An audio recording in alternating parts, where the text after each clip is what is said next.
নারকেল নাড়ু তো আমাদের বাঙালিদের কম বেশি সকলের বাড়িতেই হয়ে থাকে, কিন্তু নারকেলের সন্দেশ এই জিনিসটার সাথে বহু মানুষেরই পরিচিতি নেই। আর সেই নারকেলের সন্দেশের একটা রেসিপি নিয়ে এভরিডে আনফিল্টার চ্যানেল থেকে আমরা চলে এসেছি। চলো দিদিভাই, তাহলে শুরু করা যাক। নারকেলের সন্দেশ বানানোর জন্য প্রথমেই আমরা একটা নারকেলকে কুড়িয়ে নিয়েছি। তারপর সেই কোড়ানো নারকেলটার সাথে বেশ পরিমাণ মতন চিনি আর এলাচ মিশিয়ে নিয়েছি। আমরা এখানে একটা নারকেল নিয়েছি, সেই অনুযায়ী 1 কাপ চিনি নিয়েছি আর তার সাথে নিয়েছি 2টো এলাচ। সেটাকে শিলে ভালো করে বেটে নিতে হবে। এটা মিক্সিতে করার থেকে শিলে বাটলেই মনে হয় আসল যে এসেন্সটা সন্দেশের সেটা বেরিয়ে আসে। তারপরে গ্যাস জ্বালিয়ে একটা কড়াই বসিয়ে সেটা গরম হওয়ার পর সেই বেটে রাখা মণ্ডটা দিয়ে দেব।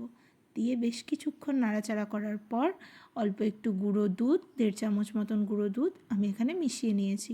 ভালো করে মিশিয়ে নিয়ে যখন শুকিয়ে যাবে, বেশ মিষ্টির দোকানের সন্দেশের মতনই সেন্ট বেরোয় এই সময়টাতে, দিয়ে কড়াই থেকে নামিয়ে নিলেই রেডি নারকেলের সন্দেশ।